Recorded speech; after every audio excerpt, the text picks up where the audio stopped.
please just remember that the thing that you want, that you desire so deeply, it is not going to be any better to rush into having it. There will not be any value or any benefit in having a thing that you're not ready for, because you're most likely going to end up ruining it with a lack of knowledge, because of a lack of knowledge, because of a lack of understanding, because of you don't have it with a good heart or with good intentions. You just wanted it for the purpose of having it. You wanted it so that other people could see that you have it. So rather wait and let a process be a process, let a season be a season, let life happen as it should. Allow your small moments to be filled with purpose, to have value, to empower you, to teach you, to grow you.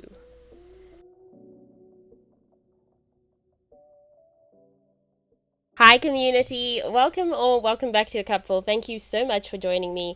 I really do appreciate it.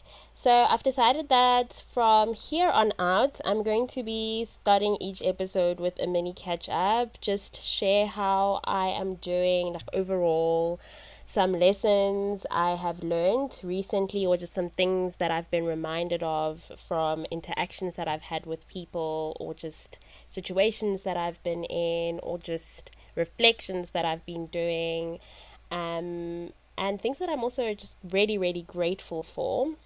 And then we're going to get into the episode. So that's what I'm going to be doing from here on out. I just think it's also just a great way to remind everyone else that is listening to have a moment, or to take some time, whether you're going to journal or just sit with yourself in the silence of your room or your office or wherever, and just give yourself time to reflect and think, because I know that sometimes life can be just go go go, and we forget to take stock of where we're at, what we would like to continue working on, what we would like to change, what we are appreciating the most.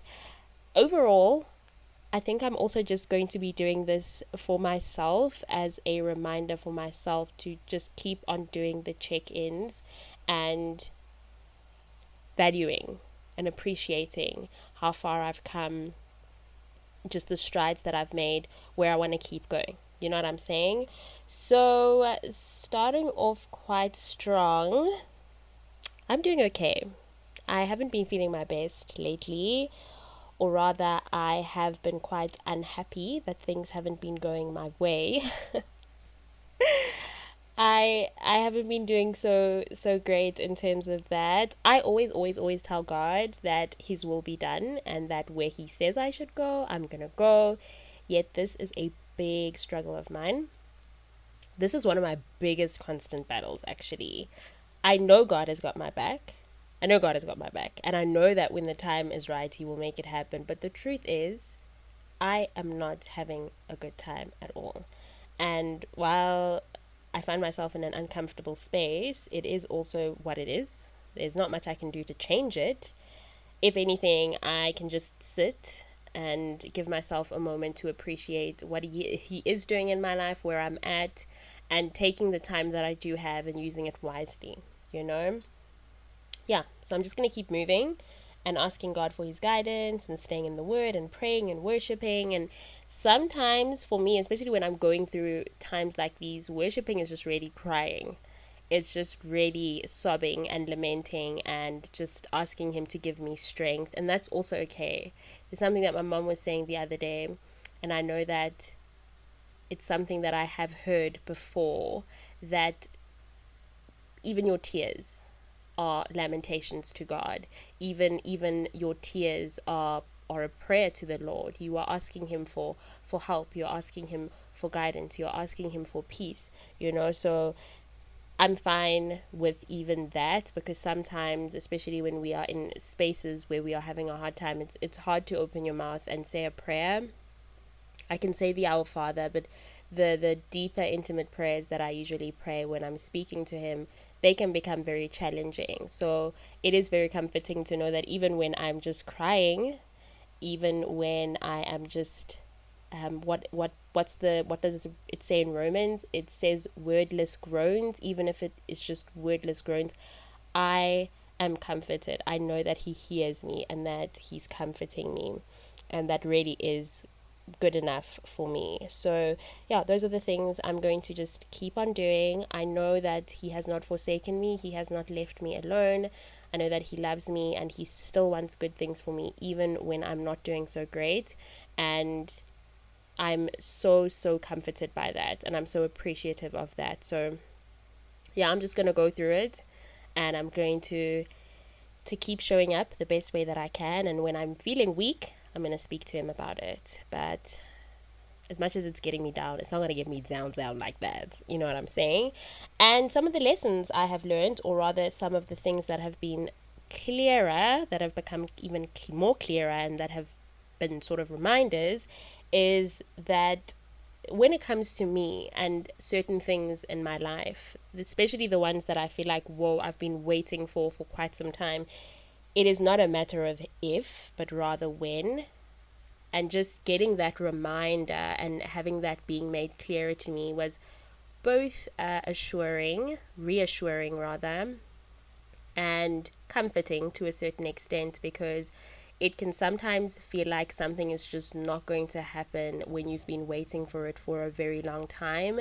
And so I feel very comforted that that it is just a matter of when, that it will come to be eventually. The second thing is I have a lot to be grateful for. I'm always going to have a lot to be grateful for, and I'm so grateful that I can see the beautiful things that God is wanting to do, or that God is doing in my life, that he continues to do on a daily basis. And it's things such as being able to open my eyes and see the sunshine through my window, being able to wake up and take a bath and make myself breakfast, the fact that I have access to opportunities. I am so grateful for those things. The list is really endless, but just when I think about, just when I open my eyes in the morning, there is so much to be grateful for, and I am very grateful that I can see that now.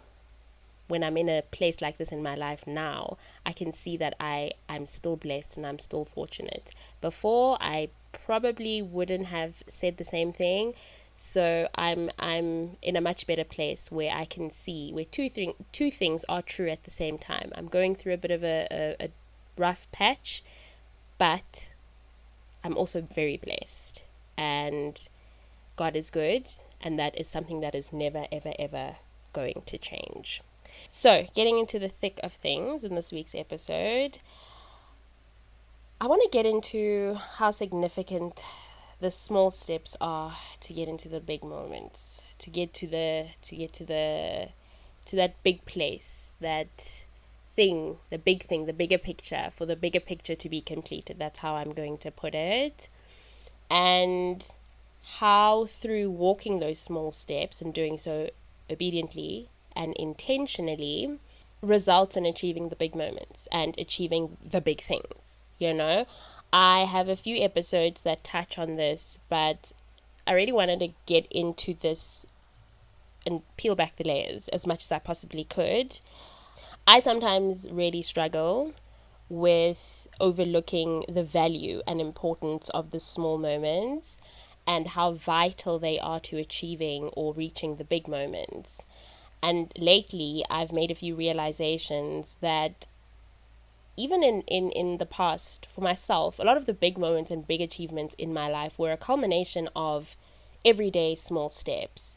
But I often forget this when I'm working towards something, or even just working whilst waiting for God to open those doors, like I am in the place that I mentioned at the beginning of the episode, this place that I find myself in where I'm feeling disheartened. I'm still waiting on things that I've been waiting on for quite some time, that we have been talking about for a few years now, me and God, and it just feels like it is an endless weight, and it is weighing down on me, and so it's putting me in a place where I'm not feeling like my best self.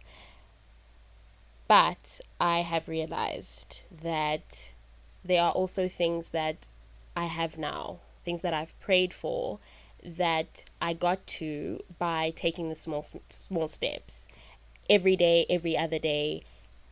The place that I'm at right now with certain things is because of, it's a result of taking those small steps. And whilst it is comforting to know that the big picture does come together, it will come together with other things that I'm waiting for, it also just does make me feel like, oh my goodness, waiting some more. Really, really, God, come on, come on, come on, come on. But anyways, when it comes to the realizations, I just have been thinking about it and giving myself a chance to say, okay, look back on your life. Look back on what God has done. Look back on where you have come from and where you are at now. And I think about back in my university days, my first degree and my second degree, I was able to pass and graduate, walk on that stage, wear the regalia, because I went to lectures, tutorials, submitted assignments, submitted my tutorials, wrote tests and exams. And as a result of that, just working and being consistent, submitting things and showing up, even when I didn't want to, because I had quite a few of those days where I was just like, I don't want to go to this lecture. I don't feel like submitting this. It's too much work. But because I did that and I pushed myself, the result, the big picture that I was able to achieve was graduating. Not once, but twice.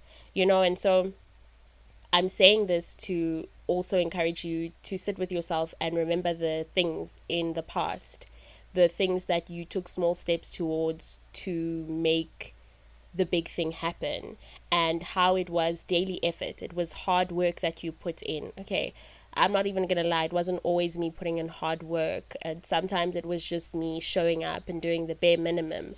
But even in those moments, those were still small steps that you were taking, or those were still small steps that I was taking. And I want to remind you too that there are things that we just can't bypass. We need to take those smaller steps, make those daily efforts in order for us to get to the much bigger thing. Even when I worked at Tax FM, in order for me to, I was a volunteer newsreader. In order for me to do my job properly, I had to prepare a news bulletin and do the research and then put that on paper and then deliver it on air when the time came.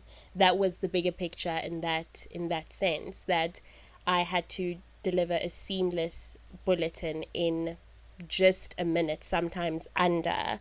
And I needed to make sure that I had all the information in there, and I needed to make sure that I was not plagiarizing and so forth. So just thinking about this and looking at this, the small steps were obviously doing the research and putting the news bulletin together, but the other small steps were getting to the station on time. It was showing up and going the extra mile. It was just making sure that I'm present and I'm focused, and that ended up resulting in me becoming experienced, and I became skilled at researching stories and picking out stories that were newsworthy.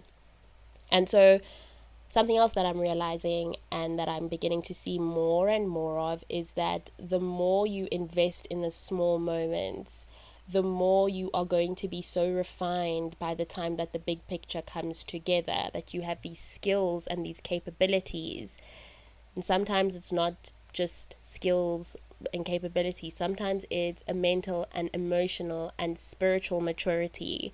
You have learned to become more patient. You have learned to control yourself so much better. Your emotions, you've learned to control your emotions so much better. There are things that you were doing every single day, bit by bit, to contribute to this big picture, to not only becoming refined at something or becoming really good at something, but being able to carry yourself a certain way. And just imagine what would have happened to me if I didn't invest the time, if I didn't have to go through those small moments. I probably wouldn't have gotten to a place where I was able to put stories together in a much shorter time frame, right? I wouldn't have been as confident as I was on radio. I would not have been as confident as I was to later say, okay, I'm putting myself up to volunteer to then lead the news team. So whenever I have heard in the past growing up, whenever I've heard do not despise the small beginnings, I just did not understand why that was a thing. But now I see it and I can appreciate it, and I can really understand that a lot of the times we don't actually need to be rushing through anything. We need to give ourselves time to go through the small moments, to have our small beginnings, so that when we get to that big moment, to that big place, to finishing off the picture, the big picture, we are fully equipped. We are fully equipped. There is nothing good about wanting to skip through steps. There is nothing valuable. There is nothing valuable in wanting to cut corners or get to a place faster so that people can say you have achieved a certain thing at a certain age. I want us to release ourselves from those shackles. I want us to free ourselves from this pressure that is unrealistic and unnecessary of having achieved certain things at a certain age, and just this celebration and praise around pushing yourself through things without actually having taken anything from it, and having learned anything from it, and having become more skilled and become more empowered, and saying just well done, you got to the end of it, well done, you did this, wow, you did it at 22, wow, you did it at 25.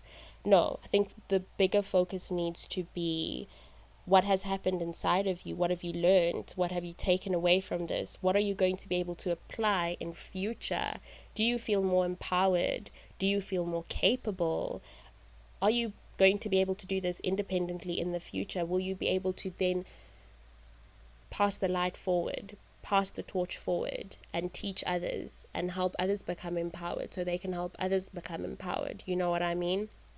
And I guess this then just comes to the fact that the world continues to move more and more in the direction of it's all about me. It's all about how quickly I can get to a place. It's all about how quickly it can serve me the best. But we aren't here to just serve ourselves. We are actually not here to serve ourselves. We're here to serve one another and live in community and share and teach and empower.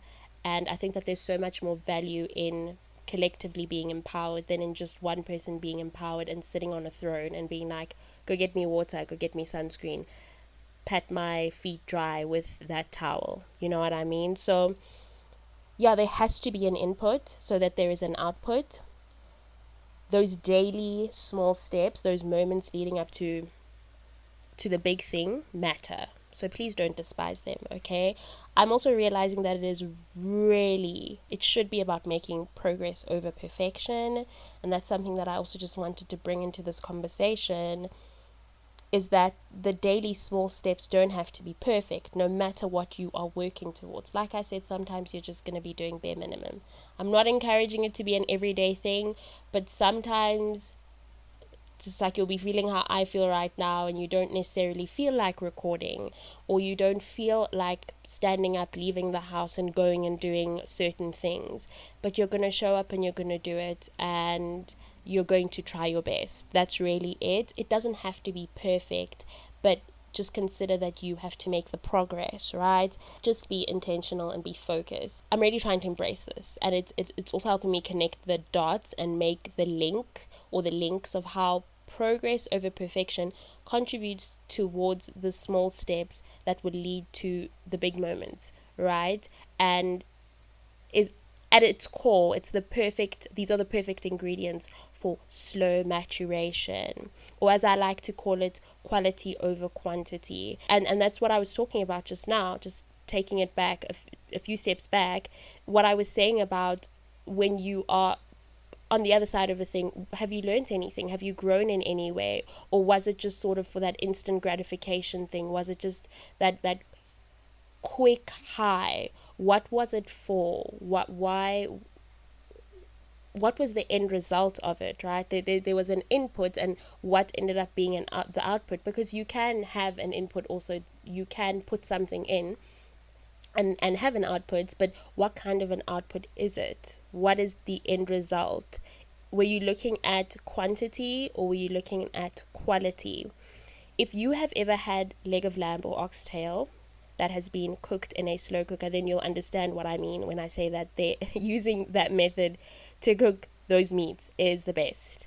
And that is also the method that will produce the most delectable oxtail and leg of lamb you have ever had. Ever, ever, ever. It takes really, really long, but it always, always tastes so good and it's so worth it. Sometimes 8 hours, sometimes 7. That's a really long time because on a stove, there's no way you're going to put any meat on the stove for that long. But in a slow cooker, because the process is slower and it's just that much more, I want to say intimate, but also intentional, it's going to take time. And this brings me to the point I'm trying to make. When you give yourself time, space, and lots of leg room to over the years learn, grow, become, right? Continuously become the best version of yourself, you are creating the perfect environment for you to mature and to do so really well. And social media tells us the opposite. It creates these unrealistic standards. It's going to show you a 27-year-old who bought their first property, someone else getting engaged with a very, very, very expensive ring at 25, and another going on a round the world trip at 22. And these are not things that I am against in terms of whether you've achieved them at 27 or 47, but I don't like the narrative that surrounds them. That, wow, why aren't other 27-year-olds doing that? You're just such a serious person. Oh my gosh, you are driving an M3 and you're only 25? That is incredible. And it's just social media, that's what you're going to see. Go on Instagram and scroll on Instagram, go on TikTok. You are bound to come across somebody who is in their 20s and who is doing really, really, really well. And I'm not saying that that's a bad thing, but I am also saying that it can be dangerous to aspire to wanting to get things at a certain age. For example, at 27 or at 30, or just putting an age to your achievements and pushing yourself so much so. There can be the downside of no maturation. So you just did these things because society told you to do them, or you did them because of you wanted that instant gratification, or to feel good about yourself, or for other people to see you in a certain light. And so then what have you learned? What are you going to be carrying forth? How have you become more empowered by purchasing a vehicle that you're going to pay 20,000 rands installment for every month? How are you going to be empowered by making a very serious financial decision like purchasing a home at 25 that you're probably going to pay quite a lot of money for, right? And honestly speaking, a lot of people in their 20s in South Africa, unless you come from old money, you are starting out. And it is not a good idea to put yourself in a difficult financial situation. You can't put yourself in a place where you are paying for a bond and you are paying for a car. You are dealing with car financing and you are dealing with the financing of your home. These are heavy, heavy financial responsibilities. And I was listening to a podcast episode where these two gentlemen who are financial experts were talking about just the thought process that needs to go into purchasing your first house through the bank. You're not buying it cash, you're looking for house financing, you're looking to go down the route of a bond. They were saying that it's better to be financially liquid first before you make that decision, because there are so many things to consider. Are you going to be purchasing a standing house? Or are you purchasing in an estate? If it is in an estate, there are so many other costs attached to that. Or a new development, there are so many costs attached to that. And you need to consider all of those things. And when you're not financially liquid, you can run at more of a loss than a gain. They were also saying that no one should be buying a house that they know that they don't want to stay in for a long period of time. That is going to put you at a serious disadvantage. So again, that's why I'm saying that it's better to aspire to be looking at being a person of quality and not quantity, not having things just for the purpose of having them, or going to places just for the purpose of saying I went there. But there needs to be a reason behind it, and there needs to be something that you're actually going to get out of it, something that will last you a long time. And again, I'm going to just repeat myself. I am not against any young person doing great for themselves. That is so good. But we just need to be very, very careful in terms of the things that we consume on social media and how we allow them to impact us and how we choose to apply them in our lives. Right? There's nothing wrong with being on social media. There's nothing wrong with seeing people and celebrating them, seeing them do well, celebrating them, congratulating them. But we don't need to internalize everything. We don't need to make that the driving force behind why we want to achieve certain things. You need to know what you want, the ways in which you want it, and the process you're going to follow to get there. And it shouldn't be the quickest one or the easiest one. It should obviously be the one that aligns more with where you are trying to go and what you are trying to achieve, right? So do not rush to have things. Do not rush to have things. A lot of the things we often desire require a certain level of maturity to keep. And that is just the truth. Just going back to the car financing, house financing thing, you need to have a lot of financial knowledge and understanding. Again, you need to be financially liquid in order to keep things like a car and a house, especially if you're going to buy a very expensive car, and especially if you're going to buy a house, whether it's expensive, whether it is cheap. You need to have knowledge. You have to do your research. And the big picture is having the house.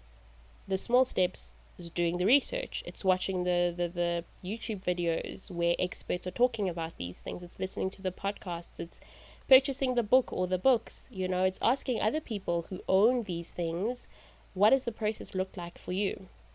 These are huge financial commitments. And so do not despise the small beginnings. Those are going to be the small beginnings. That is going to be your process. Also, I just want to say, we are also different. We're all on very different journeys. Whilst you are going to purchase this at this age, I'm going to only do it at that age. And that is perfectly fine. We shouldn't be comparing ourselves to other people. We need to fix our eyes on our own lane and work towards, again, what we want and how we want it. It will always, always, always go back to, what do you want? Do you know what you want? Are your decisions being influenced by you and your desires, or are they being influenced by social media and what other people are doing? Last thing I want to say about social media, a lot of it is also not real. When I say it's not real, it's curated. People are not showing you the full scope of things. You are seeing a fraction of what it took for them to get to that point, how they did a thing. Right? And so don't believe everything that you see, and don't get sucked into all of that and become misled. So yeah, don't cut corners. No quick fixes. No trying to use methods that are not yours to use. And just remembering that we are all on very different journeys. We are not the same people. Comparison will kill your joy, and it will have you doing things that you just shouldn't be doing. Things that you have no business doing. So appreciate your journey. Focus on appreciating your own journey and putting one foot in front of the other. Not biting off more than you can chew. Just give yourself the opportunity to become exactly who you are meant to be.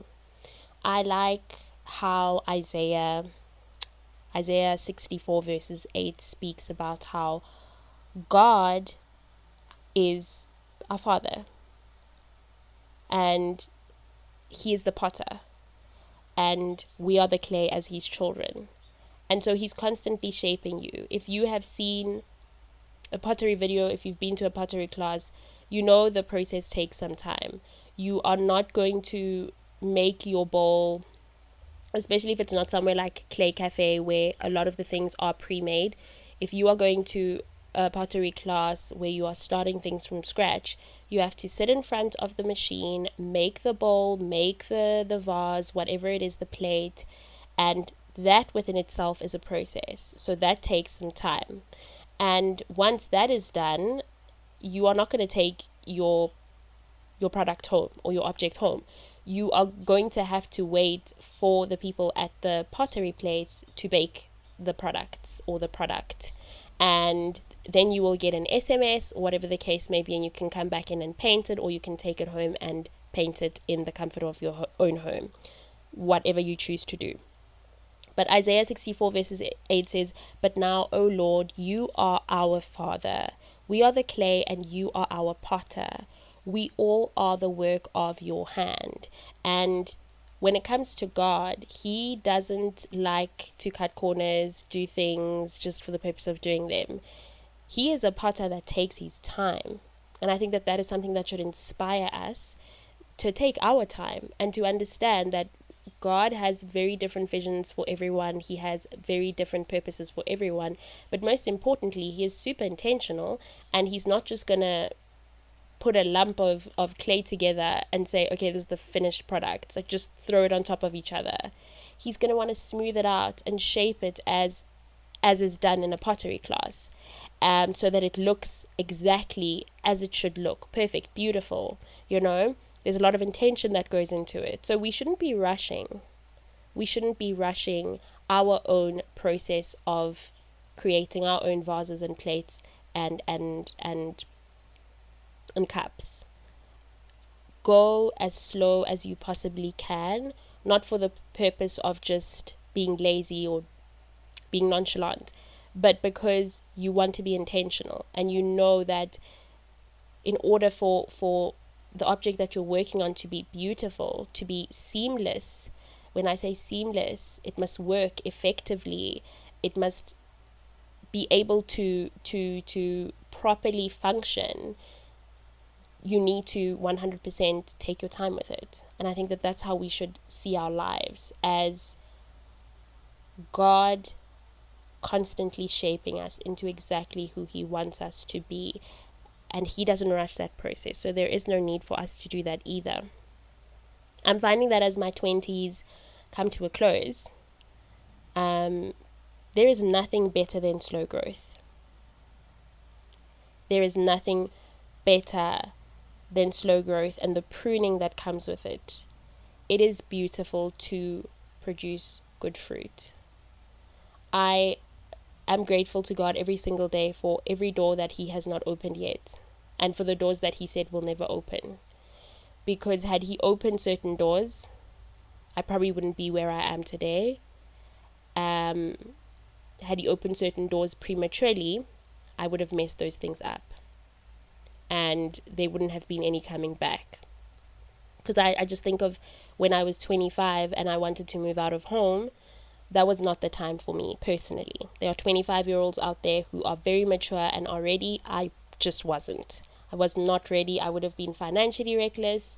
I would have been extremely reckless with my space, just having whoever over, constantly hosting parties, not respecting my living environment. I just was not mature, and I'm glad he did not give that to me at that time. But now I know that there are things that I'm ready for, that there are things that I am 100% confident about, and I know that he is also confident about that too, in terms of giving it to me. And so when he is ready, he will 100%. There are things that I asked for back then and he said no to, and I have them now.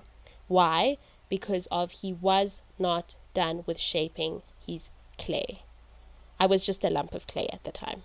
I needed shaping. Well, not a lump, but I had too many things going on, and I wouldn't have been effective. I wouldn't have been functional. He wouldn't have been able to use me as his vessel.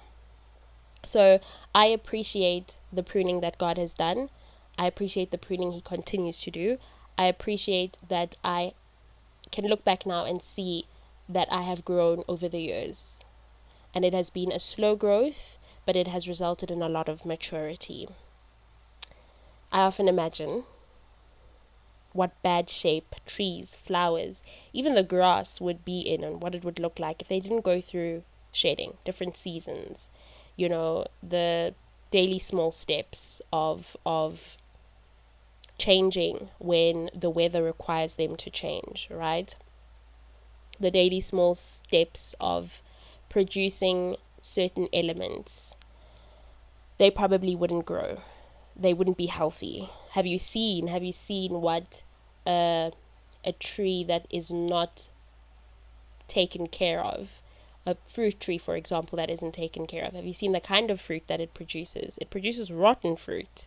If it's not getting the pruning that it needs, it's not getting the cutting, it's not getting the, how they make sprays and so forth for trees so that they aren't infested by insects. Trees that are not taken care of, they do produce bad fruit. I've seen it myself. I have a family member that has a tree that is not being taken care of, and it's constantly producing fruit that just rots. It will grow out, but then it just starts rotting on the tree. So again, we need to embrace that slow maturation, that slow growth, and to remember that things are going to happen at the time that they're supposed to happen. Like with seasons come and go. We know that right now we are going into autumn. We are saying goodbye to summer. And then we're going to go into winter, and then it's going to be spring again, and then it's going to be summer. We know, and we prepare ourselves for these seasons as they come and as they go. And we know that these seasons are going to come and they're going to go.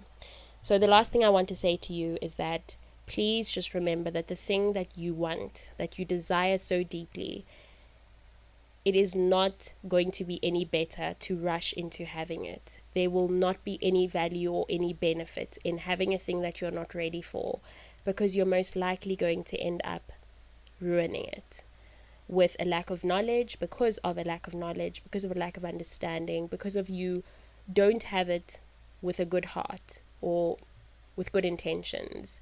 You just wanted it for the purpose of having it. You wanted it so that other people could see that you have it. So rather wait and let a process be a process, let a season be a season, let life happen as it should. Allow your small moments to be filled with purpose, to have value, to empower you, to teach you, to grow you. Allow those things to happen so that you can get to a place where your bigger picture is something that you can keep. You're not going to end up losing it. You're not going to end up destroying it.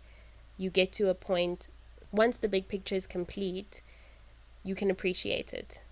And you can look at it and be in complete awe, because you have worked and have walked as you should have, with intention and being focused. In Habakkuk 2 verses 3, it says, "For the vision is yet for an appointed time, but at the end it will speak and it will not lie. Though it tarries, wait for it, but it will surely come. It will not tarry." Okay? It's going to come. It might seem delayed, but it's going to happen. And that's really it. It is going to happen. This is definitely where we are ending this week's episode. Thank you so much for joining me. I really do appreciate it. Please, please, please, please remember that Acupfulll is on all listening platforms. If you want to share it with anyone, please do. And if they are interested in finding it, tell them that they can find it everywhere, even on YouTube. No visuals, it's just audio. Hopefully I can get to YouTube at some point or another, to uploading on YouTube at some point or another this year. It just depends on my schedule and so forth. Thank you again for joining me. If you enjoy the podcast, please don't forget to give it a rating. If you keep coming back to the podcast and you really, really like it here, go on ahead and give it a 5-star rating, please. Rating the podcast is the thing that pushes it out to even more people, and that's exactly what we want. We want other people joining the community, growing, learning, becoming the best versions of themselves, just like us. Have a lovely remainder of this week. Rest when you need to, work when you need to. Be kind to yourself and others. That is very, very, very important. Please remember that the small moments are just as important as getting to the finish line. If anything, they are the most important. So invest in those, appreciate those, take that in as much as you can. And most importantly, don't forget to keep doing the things that fill your cup.